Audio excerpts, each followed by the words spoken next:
Good afternoon, everyone. Thank you so much for joining us for our webinar this afternoon, sponsored by ITN Analytics. And of course, I'm Cynthia Thompson, and we appreciate you joining us for our Thursday afternoon webinar. We want to thank today's sponsor, ITN Analytics, and Dr. Dennis Kerner for today's presentation. And I will introduce our speakers shortly. First, we have a few housekeeping announcements. You are in listen-only mode today.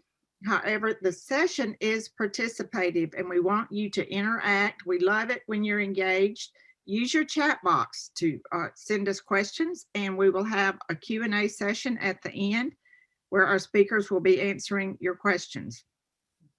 You will receive HRCI and SHRM credits for today's presentation. However, you need to give us a little time because it's been taking 4 to 6 weeks to get those credits back.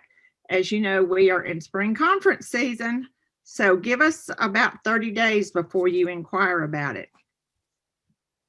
You will receive a recording of today's presentation so you can share it with your team or members that were not able to join us today, or you might just want to review it yourself. It's going to be some great information. We will also be sending you a survey following today's presentation about the webinar, and we would appreciate your feedback and any suggestions you have for us for future topics. Our next webinar will be next Thursday, April 29th at 2 p.m. Central, and I will be speaking on the HR competency of leadership and navigation and business acumen. And that one is sponsored by DataFacts. Now, let me introduce you to our speakers.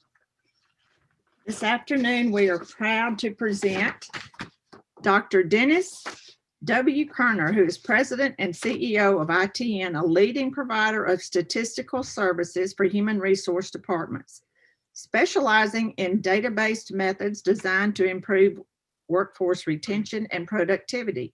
Dennis is also principal and founder of the Assessment Standards Institute, ASI, a leading authority for the development and implementation of psychometric-based standards. Wow, that's a mouthful, Dr. Kerner.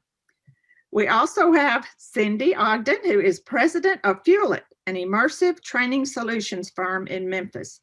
Starting her career as a recruiter for a national department store chain and then leading the training function for a national service company, she has been and experienced firsthand the challenges and the results of not hiring the right person for the job. Her team specializes in documenting processes and procedures and developing custom solutions for employee onboarding programs.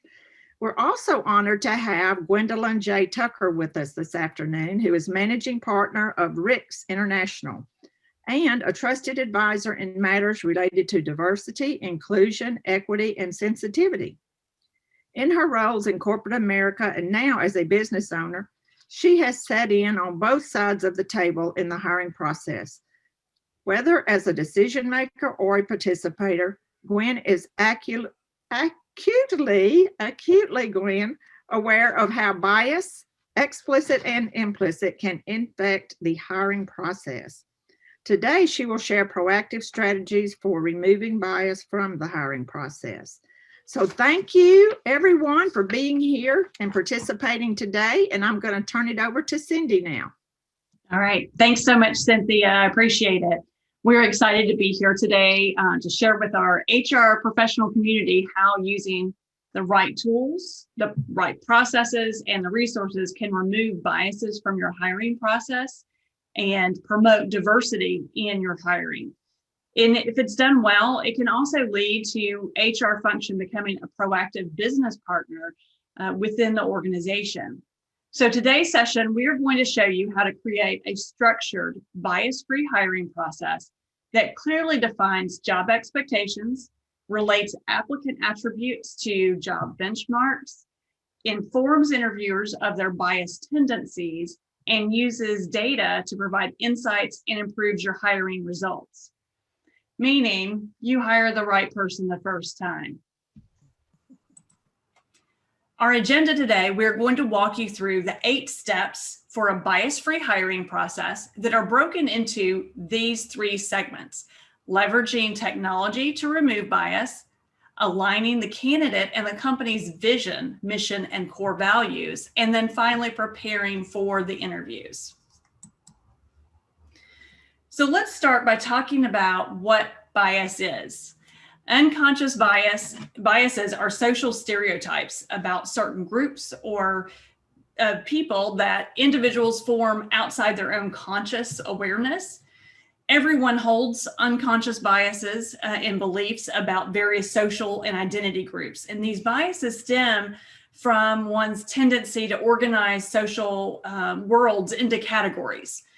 Unconscious bias is far more prevalent than conscious prejudice, and often it's incompatible with your own conscious values.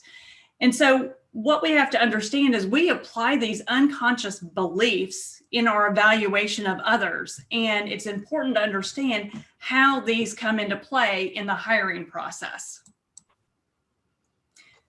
The whole point of this program is to provide you with a way to ensure that your hiring process is not excluding or preventing capable people from being considered as part of the team. So the high level in hiring process, it starts with your job postings and recruitment. And then you go through the assessments and the application review to figure out who to bring in for the interviews. And then you do the interviews and conclude with a job offer and the employment or onboarding process. So I'd like to ask the team here, I'm going to launch a poll real quick. Here we go. If you were looking at your organization, where is bias most likely to creep into your hiring process?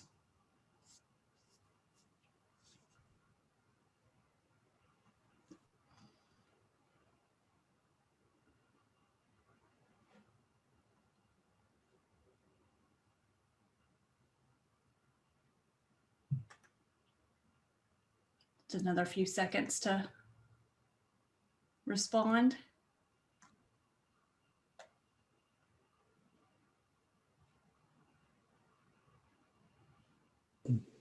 All right, share results. Overwhelmingly, interview process.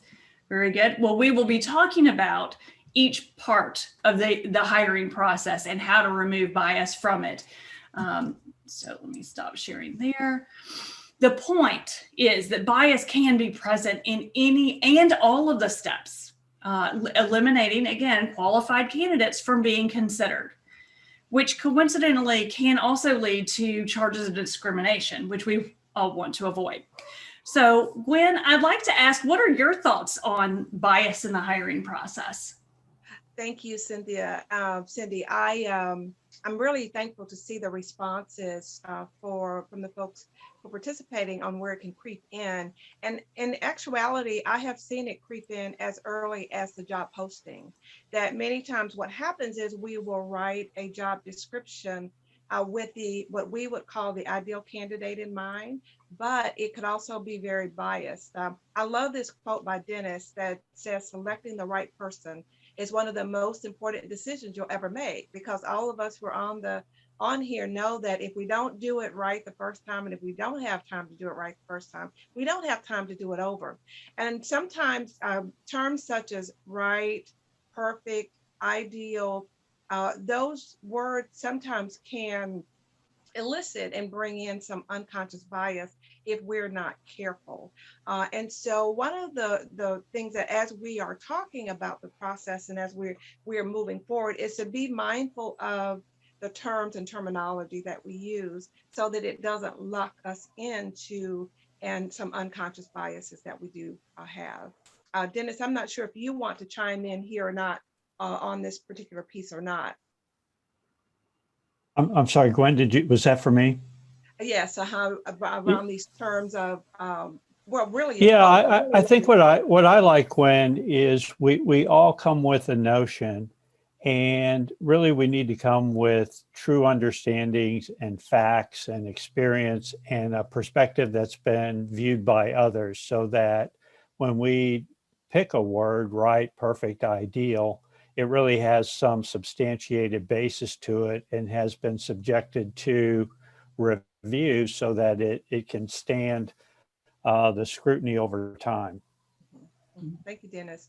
One of the things too, as we move forward and we really talk about the problem, I know there are quite a few HR professionals, if not all, on the webinar. And in some ways, it's like preaching to the choir because HR really, really helps the organization stay true to its original intent of hiring the right candidate and the best candidate for the position.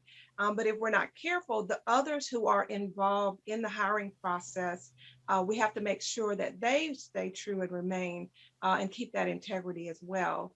So in terms of the problem, as we talk about the many participants, and as I've mentioned, I've been on both sides on as a decision maker and a participation, that people come with different perspectives, and it's very important that they are well aware of the process and of maintaining that integrity. Dennis, did you want to speak to more of the problem?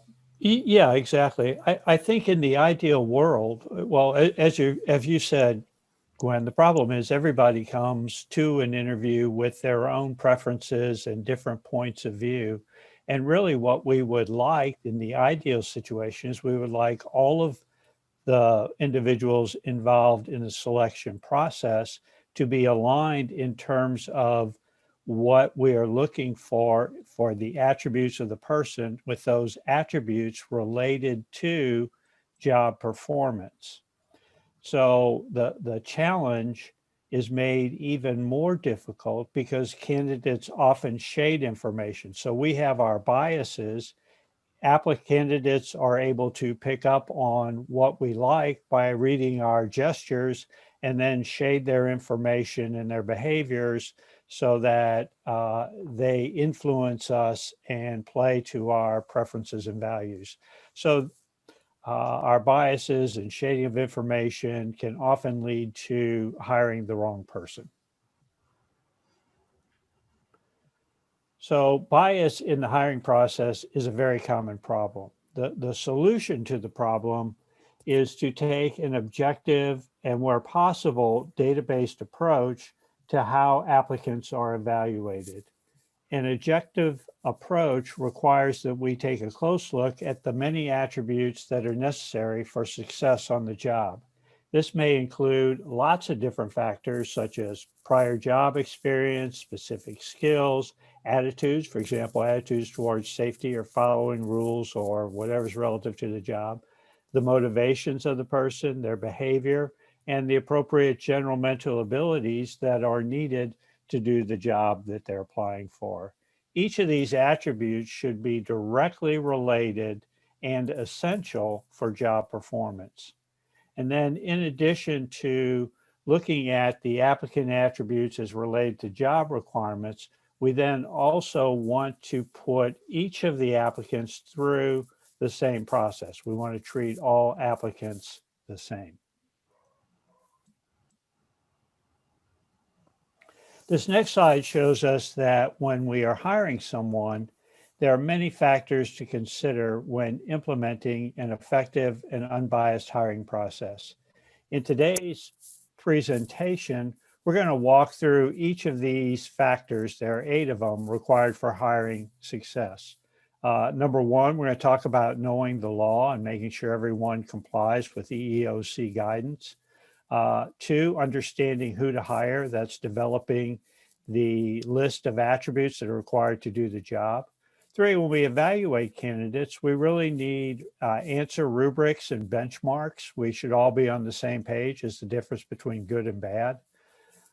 We should have structured and interview questions. So we should work to prepare, give each person the same online and in-person interview questions.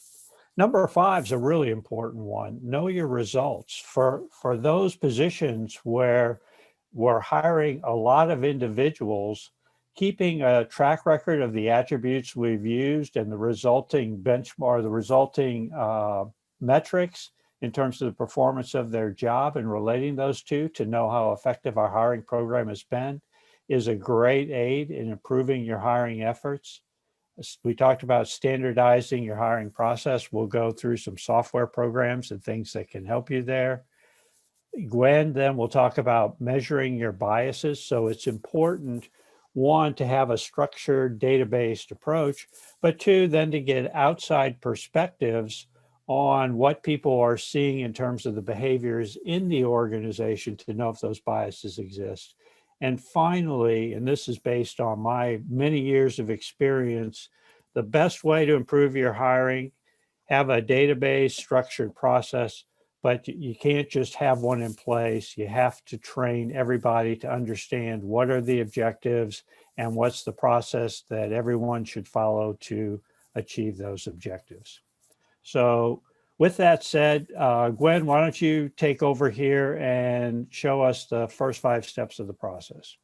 Absolutely. Someone mentioned earlier that they couldn't hear me, so hopefully this is better. If not, I will try to speak up a little louder. I love this process. One of the beautiful things I like about the process is that I can create a checklist out of this and know, did I follow the steps, but also did I take each individual through this? And so one of the things, this next bucket that we're going to talk about is how to leverage technology to remove bias from the process. Now, as an HR professional and a people person, sometimes I am reluctant to me, sometimes technology can be impersonal, but in reality, by leveraging technology, we're able to be more effective and invest our time in value add opportunities. So in terms of leveraging technology to remove bias from the process, we will cover these first 5 steps of knowing the law, understanding who to hire, creating job benchmarks, prepare your interview questions, and then know your results. In terms of knowing the law, HR professionals, I really see you as adding such value to your organization. Not only do you operate in an administrative function, but where you really add value is in the advisory function. And so knowing the law, not only knowing the law, but knowing the letter and the spirit of the law, because with that, you're able to keep up to speed and to be able to help those who are involved in the process to be up to speed as well, to minimize your risk. We do have a poll here, and it is, what are you doing now to educate your staff involved in the hiring process to know the law? So if you will respond to these, I would greatly appreciate it. And then if you would submit that, and then we would see, we could see the results.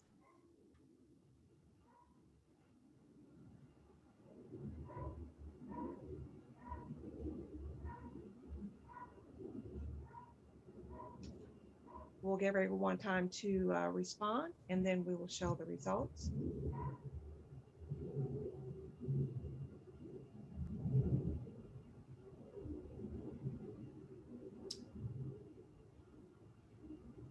Responses are still coming in. Oh, wonderful. That's great. All right, we're just going to give it another second or two. Okay. All right, here are the results. Very good. About 20% said that you're not conducting training at this time, and 32% said no formal training. And you can see the responses on the screen, so I won't read them all, but I will say that it is very important to make sure that those who are involved in the hiring process are brought up to speed on a consistent basis and continual basis. I don't know, Cindy, if you want to speak to that point. Yeah, I am actually going to expound on that quite a bit when we talk about training managers. Okay, absolutely. Okay, great. So with that, in terms of knowing the law, it is very important. So Cindy, I'll turn that over to you. Okay, yes, the next step in the process is understanding who to hire. And it's another way of ensuring that you're following, as Gwen had said, following the law and the spirit of the law, to understand that who you're hiring is based on specific job measures. And these should be objective and numeric, and where possible, things like sales or miles driven or attendance or tenure and so on, anything that you can contribute a number to help with scoring. And once job measures are in place, they can then be translated into applicant attribute requirements. And like job measures, these should be clearly defined as well. And then from all of that, you can create a workforce selection factor guide to provide you a summary that provides a holistic view of an applicant and what they need to have to meet the job performance metrics. Let's start by talking about identifying the job measures. They are defined by the business needs and they're related to performance. So Dennis, I'm curious, how would you recommend that HR managers come up with objective and numerical job measures? Yeah, thanks, Cindy. This is probably, job measures are probably one of the most challenging and yet most valuable tasks associated with hiring. And why is that? Because if we improve hiring, as people then are the right fit for the job, then their performance improves and the metrics improve, the financials of the company improve, employee engagement and satisfaction improves. So everybody wins when we hire the right person, and relating attributes to their actual measures are the key to doing that. So a performance, as you said, a performance measure is a numeric value that describes a result. And in some cases, that's a little hard to do. For one-off positions like a CEO, getting numeric measures are somewhat difficult, although the board will have a lot of good numeric measures for a CEO. So here are some examples. As we said, as you mentioned, a salesperson might measure things like total sales revenue, number of sales calls, gross margin. Truck driver might be miles driven, number of accidents, and simpler jobs be tenure and attendance. I think the thing to do is to develop a system that will then, and most organizations have that, when you hire people in your databases, be sure to capture their records, whether it's miles driven, sales, or attendance over time. And then we can relate that back to the hiring data. So now we have an understanding of a relationship of what factors are relating to what performance metrics. Mm-hmm. Thanks, Dennis. As an instructional designer myself, we often work with teams to help with defining job expectations, because these are also the same things that you're going to be training your employees on once they're hired. In terms of developing job expectations for hiring, in my past, the process was very manual, which leaves a door open for subjectivity, right? So Dennis, I'm curious what systems or tools will help with this process?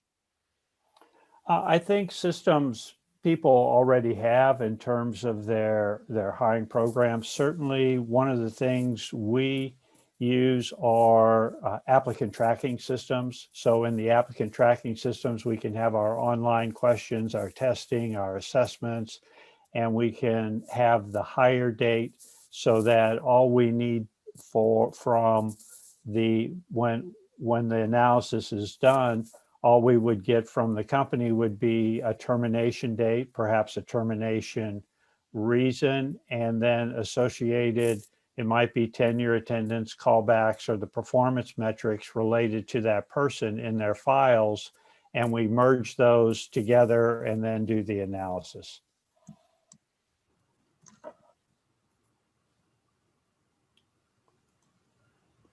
All right. Okay, this slide talks to, and we mentioned this, when hiring a person, it's important to have a broad or holistic view.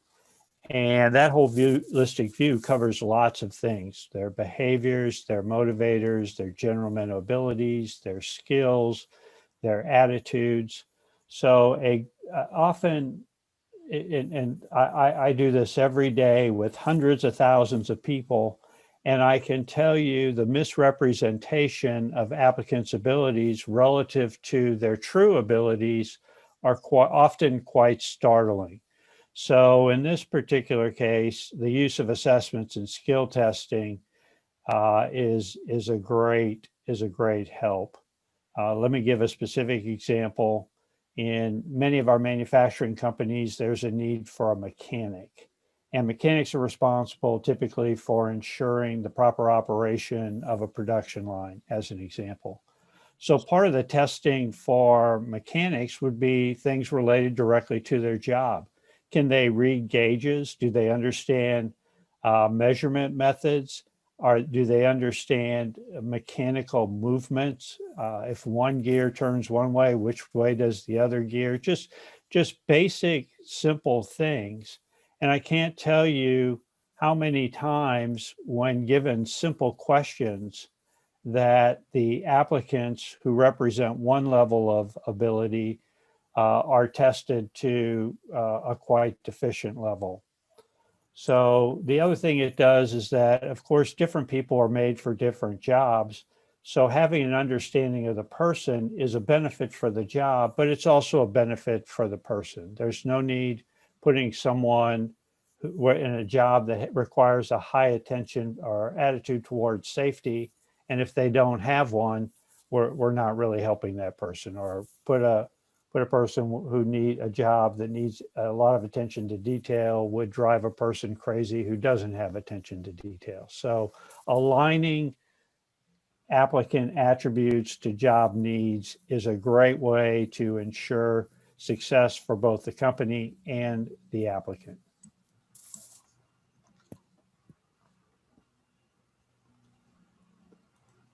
This chart is just an example of a summary from a manufacturing company that's made a list of skills related to various manufacturing jobs. The process works by first asking the applicant this is sort of towards at the end of the process where the applicant has gone through online interview questions and interviews, and the last part is verification. So this is an example of thinking through the kinds of skills and assessments very specifically that each job might require.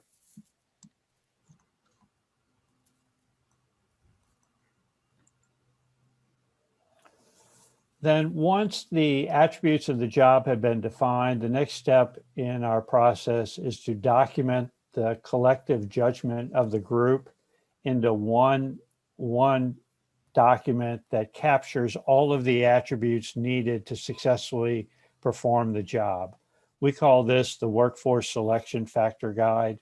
The Workforce Selection Factor Guide is an alignment of attributes to performance metrics, which will include all of the attributes listed, the interview questions, the skills tests, the assessments. So it is getting everybody together on one page to say, here's what we agree we're looking for and how it's going to be evaluated. So once you've put the Workforce Selection Factors Guide together, we've defined the attributes and the performance metrics. We can then set up the assessments and testing we want to use to verify the results.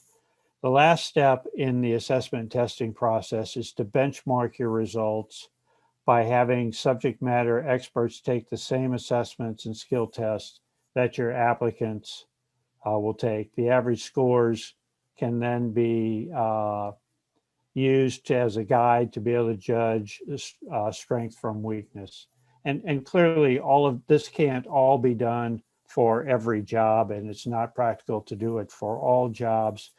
But the principles are the same, and that is, let's have some clearly defined attributes that we agree to. Let's try and relate those to performance metrics. Over time, let's get an understanding of our hiring process and how it works.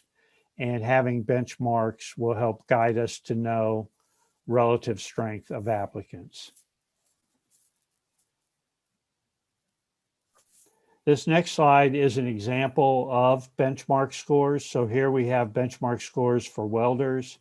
In this example, welders were given assessments and skill tests to understand their ability to measure physical properties, their attention to detail. Obviously, with welding, some basic math and geometry are required, and their drive to achieve goals and attitudes towards safety. The graph above is aggregated data from a team of welders currently employed by a company. I think what's important and why you want to do benchmarks is to pay particular attention to the safety score. Notice how low it is.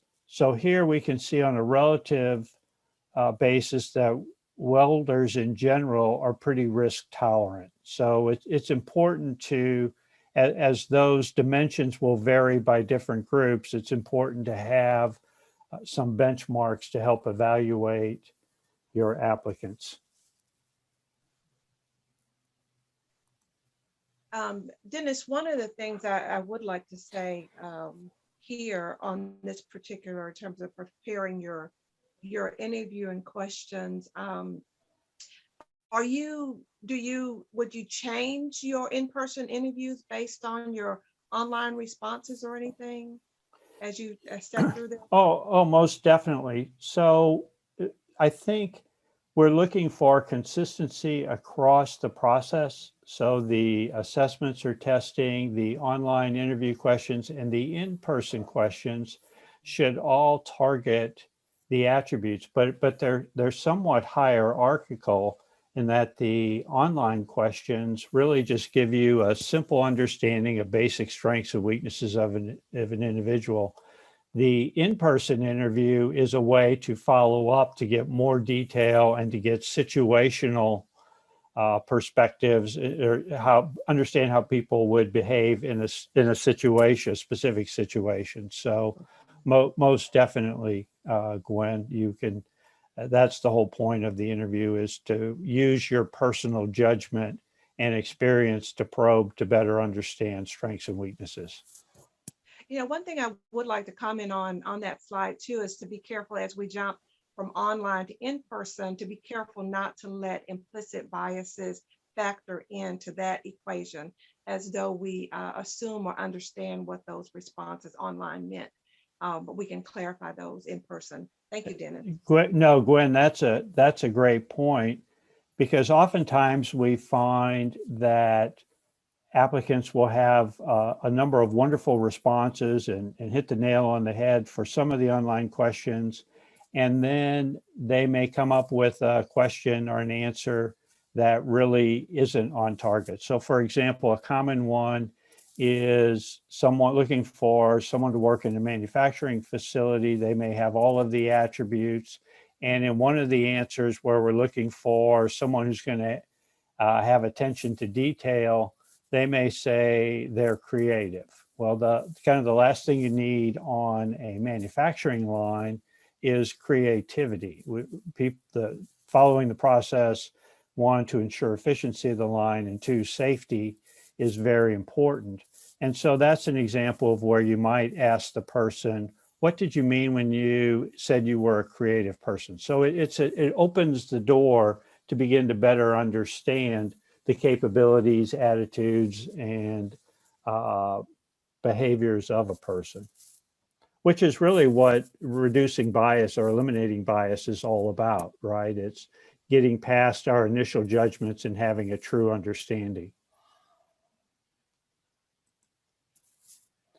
Okay, this next chart here shows a sample of some online questions, and I'm sure most, if not all of you, have used these. But the point of this one is it takes a holistic view. In this case, the online questions for a welder. The first question looks at math skills related to common welding problems. The second question seeks applicants who are able to follow rules. And the third question seeks a personality driven by detail and accuracy.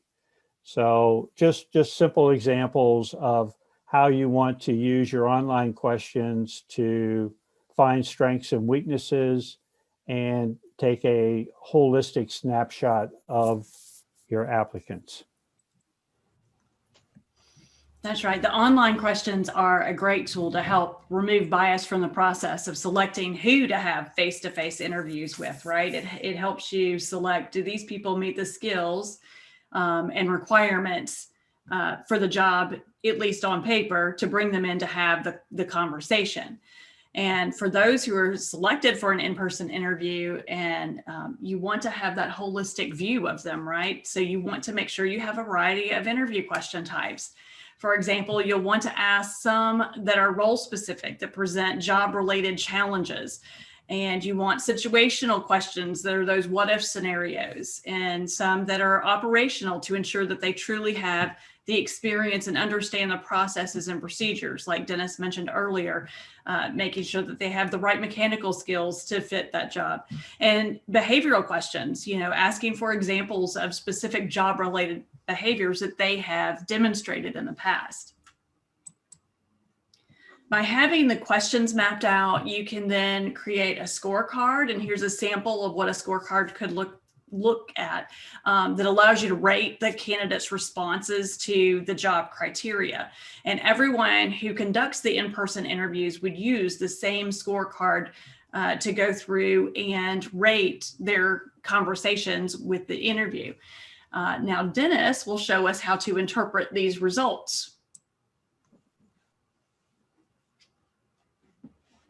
Oh, Dennis, you're muted.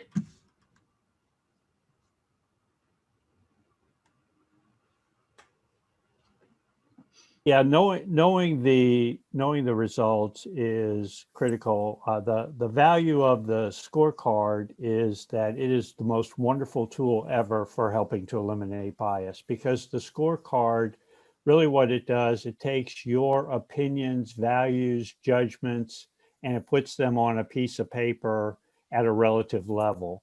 And that scoring then becomes open for discussion. So where there are differences of opinion, that can be used to provide different perspectives that helps improve the overall judgment. So I think scorecards are a fantastic way of helping us to put our opinions out there and see where we may have biases or not, or help others. The other thing the scorecard is doing is great for looking at the metrics and the attributes we're using to evaluate the different applicants.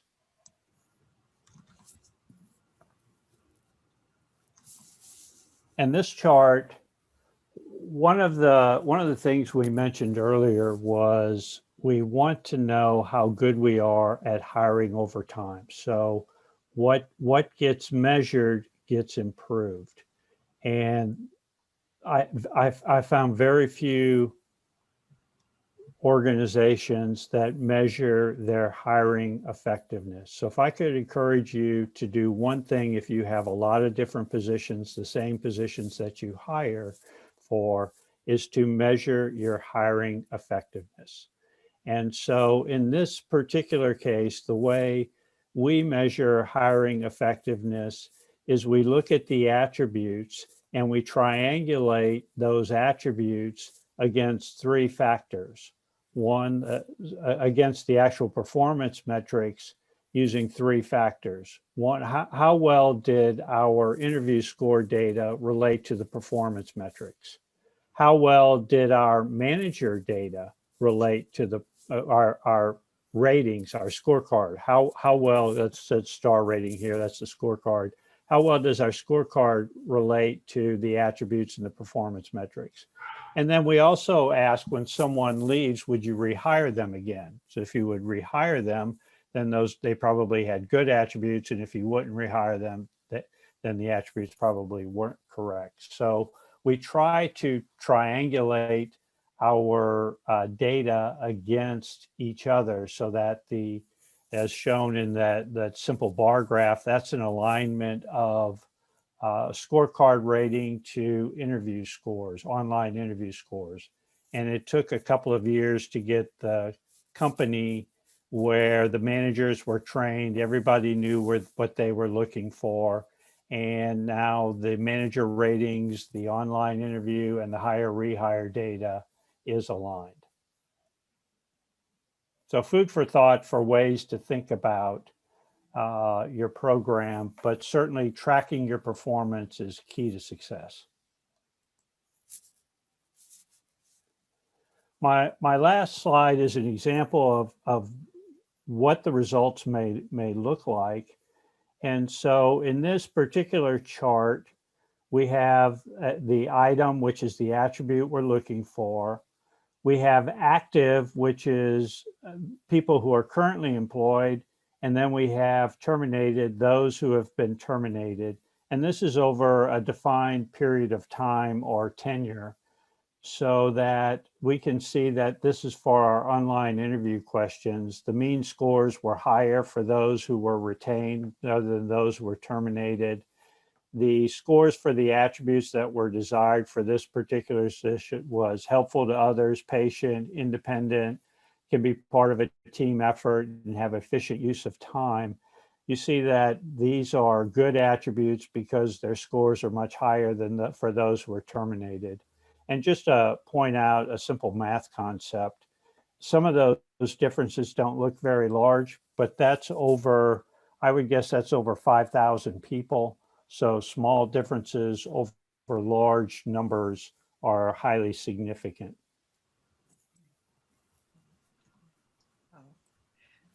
Dennis, thank you so very much for that and for stepping us through how to leverage the technology that can help us in this process. The next two this session will talk about, now, how do we align our vision, our mission, and our core values? And we'll talk about the benefits of standardizing our hiring process, and then about measuring your biases.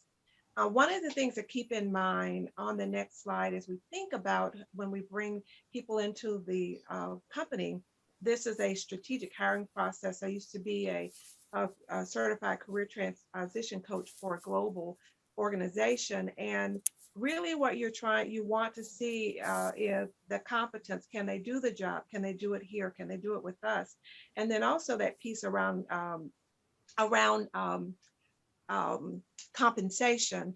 And it's very important. One of the things when I was doing a lot of career transition coaching, there was a belief, or stats show that before a person ever sat at the table, about 60% of the decision was made. And so it's very important that as we look about who we're bringing in and into our organization, we want to make sure that there is alignment with the vision, the mission, and the core values. And the things that Dennis has talked to us about heretofore is about how do you make sure that it is a structured approach that will lead you to the outcome that you're seeking. So in terms of standardizing that, the hiring process, you can see these benefits here of what does having an applicant tracking system do for you. It can save time, it can save money, it can improve the candidate experience. And I do want to ask a question. We have a poll question here to find out, do you use an applicant tracking system? If you could just respond to that, we'll see what the results of those are.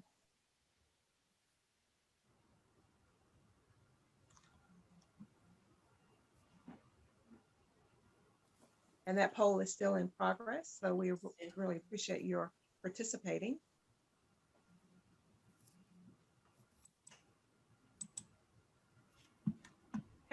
About a little bit more than 75% use an applicant tracking system. And so there is benefit.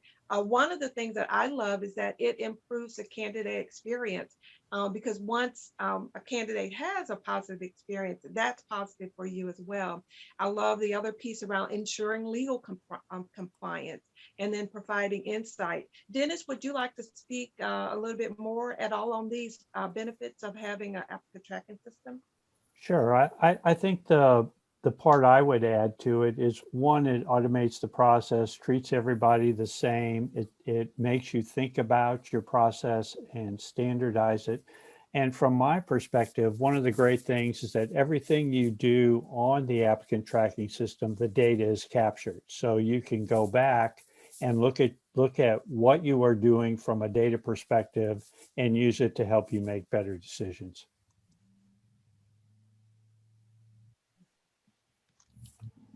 Okay, this chart is simply as most people have ATSs. For those of you who don't, if you'd like more information, we're happy to provide it.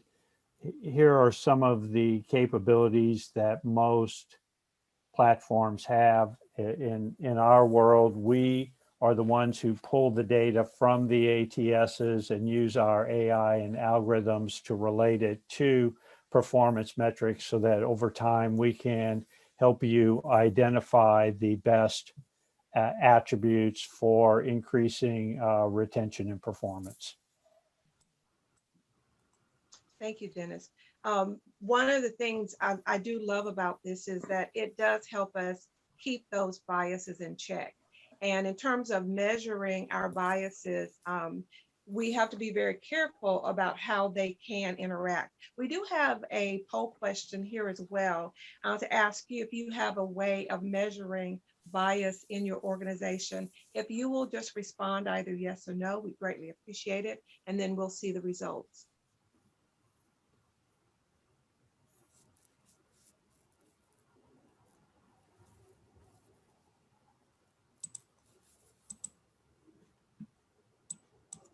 Okay, all right, thank you very much. Everyone can see those on the screen. One of the things that I would like to share is that we have been doing quite a bit of work in terms of measuring implicit bias. We talked about knowing the law earlier. And so on the next slide, when we talk about the types of biases that are measured, you can see these types of biases.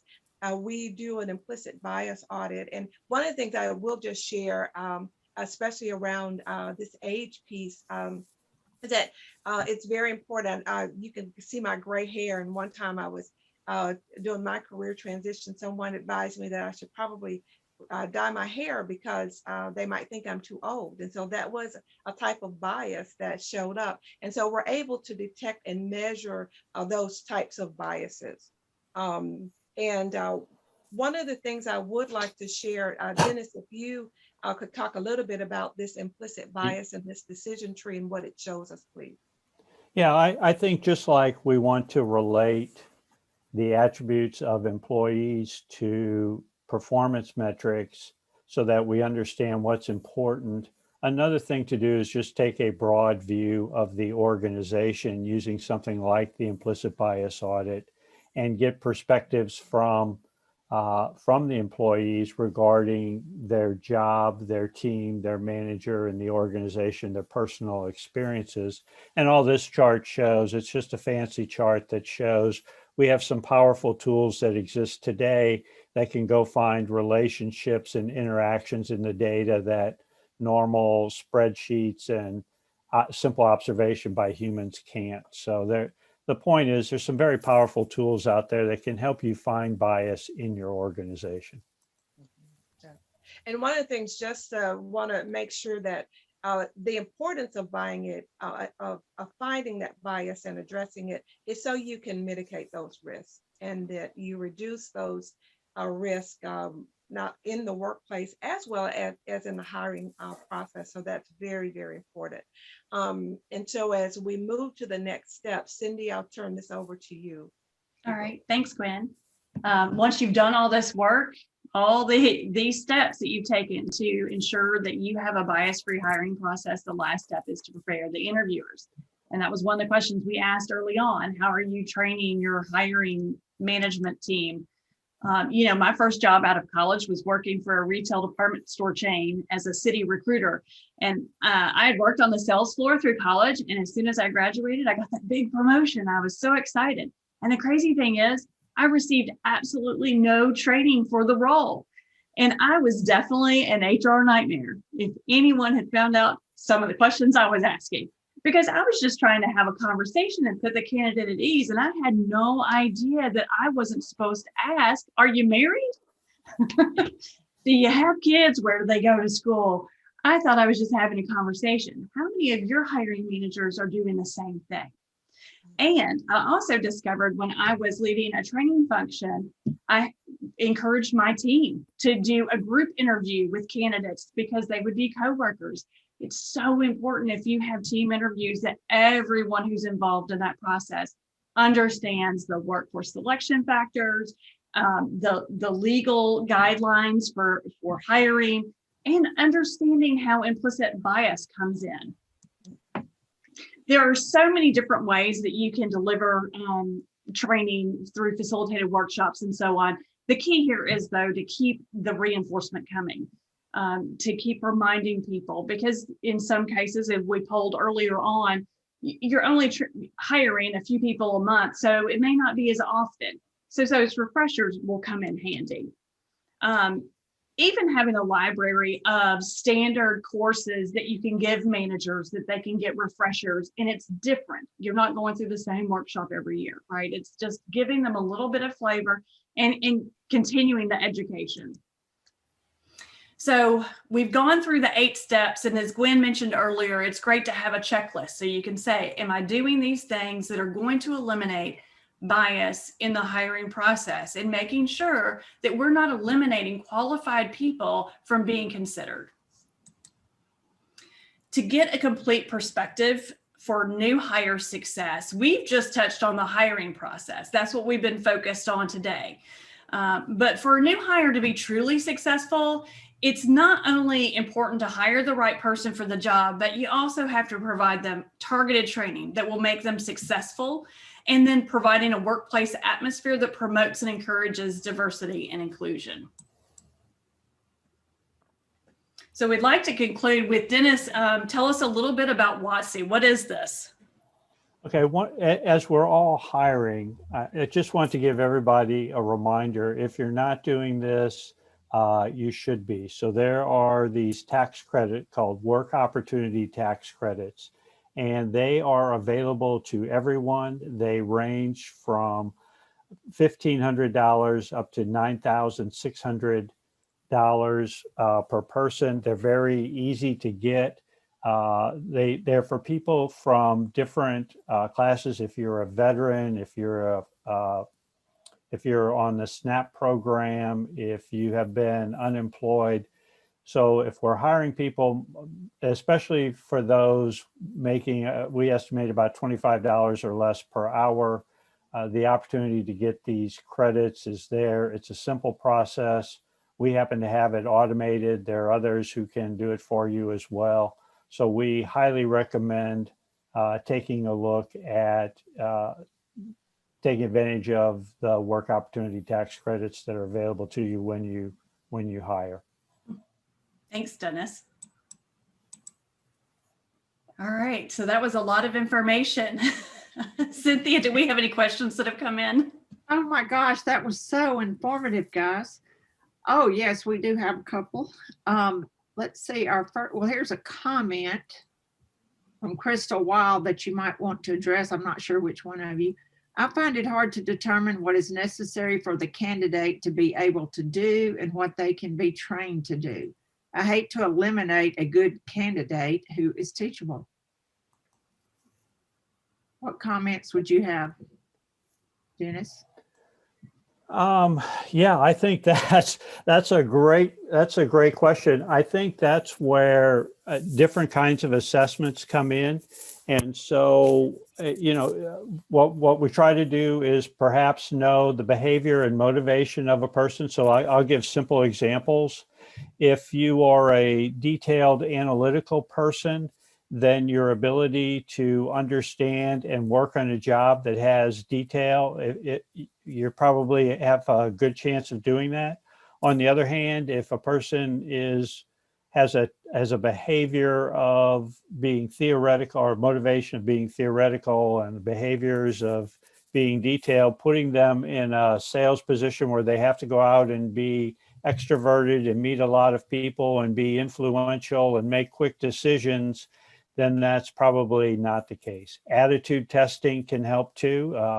Taking a person who has a safety attitude and having them learn the safety requirements or rule following and regulations, they're probably going to be good at it. Someone with a poor safety attitude, you wouldn't give them that kind of job. So I think the assessments and testing are a good way to determine the potential and capabilities of a person. Good deal. Thank you. Here's an excellent question from Sandra Miller. How has COVID and working remotely changed diversity? Great question. Do you feel like it's better or worse? Who wants that one? I'll take it. And then Cindy or Dennis, if you want to respond. I think that it depends. It really depends upon the systems that were in place before COVID hit, where people are working remotely. And I think what has to happen is there was a time when we measured a person's productivity by our ability to see them at work. And now the question is, how do you engage your people and measure productivity in this COVID atmosphere, especially with folks working remotely? So that's a wonderful, wonderful question. I think it depends, and it depends on what you, in my mind, had in place before this all happened. Cindy, do you want to chime in, you or Dennis? No, I think you were spot on, Gwen. Okay. Yeah. I think too, Gwen, I'll just add one other perspective. For some jobs, people are so starved for applicants that they're just forced to take anyone. So selection in some cases kind of goes out the window. They just need they need people. So I think has been one small effect of COVID. Yeah, good point, Dennis. Here's a question for you. How long does it take to do this process that you guys are talking about?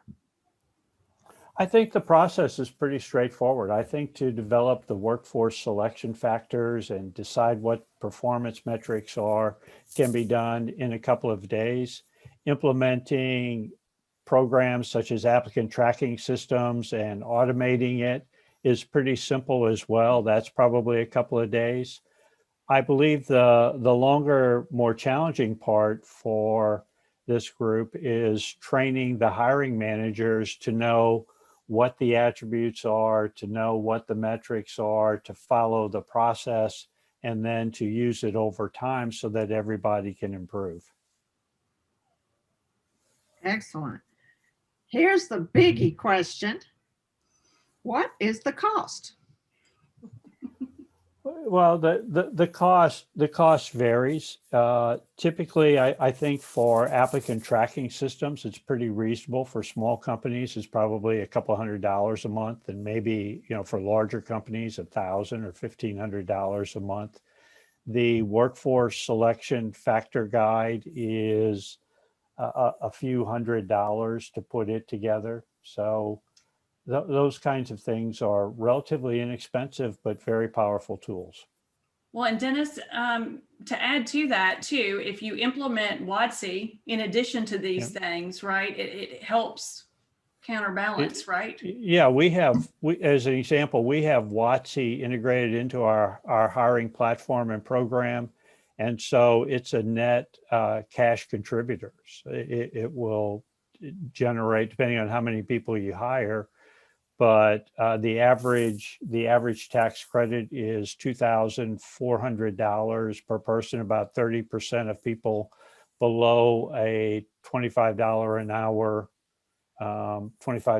an hour wage rate will qualify. So you can do a back of the envelope calculation. It's a good way to go. And obviously training programs depend upon the extent and the number, but we have, in our case, for example, we have a number of online training programs for hiring managers, and they're relatively inexpensive. Yeah. That's a really good question. Okay, here's one from Crystal Wall. How do you measure bias and what tools do you recommend? I can speak to that. Go ahead. No, you go ahead, Gwen. Yeah, I would like to say this, and I'll just hand it over to you, Dennis. No. Actually, Dennis has developed a wonderful tool. It's the implicit bias audit that is designed to be able to measure types of biases and their prevalence in an organization. So Dennis, I'll just let you tag on to that and share more. No, I think what we should do is, if people have an interest, let's send them all the implicit bias audit ebook. And what we do is we use an audit of your organization to go through and give questionnaires to people. And we look at their demographics and their background, and we ask them questions about their personal experience, their team, their job, their manager, and the company. And then we use our algorithms to find where the strengths and weaknesses are in the organization. And then folks like Gwen and Cindy work together to, from those strengths and weaknesses, make recommendations for programs you might want to consider. And I just launched the poll question. So if you want more information on the things that we've talked about, we can send it to you after the call. And here is the $60,000 question. Does the training program work? Cindy, you're the trainer. We'll let you Yes. answer that. Yes, the training program absolutely works. Like I said, from my own personal experience, not knowing, oh, I can't ask these questions, to sitting down and working with hiring managers and talking through the job attributes that they're looking for, giving examples, and then talking through it post interviews. In it, there's a lot of relationship building, right? That from an HR standpoint, you're going to be working with your hiring managers throughout the process. But that training, that foundation is so critical, and it absolutely does work. So the other thing with the training is when implemented, I track the results, right? And we get typically between 25 and say 45% reduction in turnover as an example. Not to mention the flip side of it, which is employee engagement, satisfaction, training of the managers. It just works as a nucleus for a lot of other benefits. I think we have time for one more question. Could we share the workforce selection factor guide with everyone? Of course. Right. Well, okay, guys, it's 3 o'clock, and I know a lot of you are dying to get back to work, right? But what an informative, I just can't say enough about this program. It's just been an excellent presentation this afternoon. You guys are truly experts on bias in the workforce, and we all need to work together to get rid of it. And let's all work hard too to rid our organizations of age bias. That has been huge during COVID, and we need to raise awareness on that, I think. Thank you all so much. And we will have Dennis and Cindy and Gwen back soon. And next week, I hope you'll join us for my webinar and watch for your email invitations. Thank you everyone for joining us this afternoon. Have a wonderful weekend.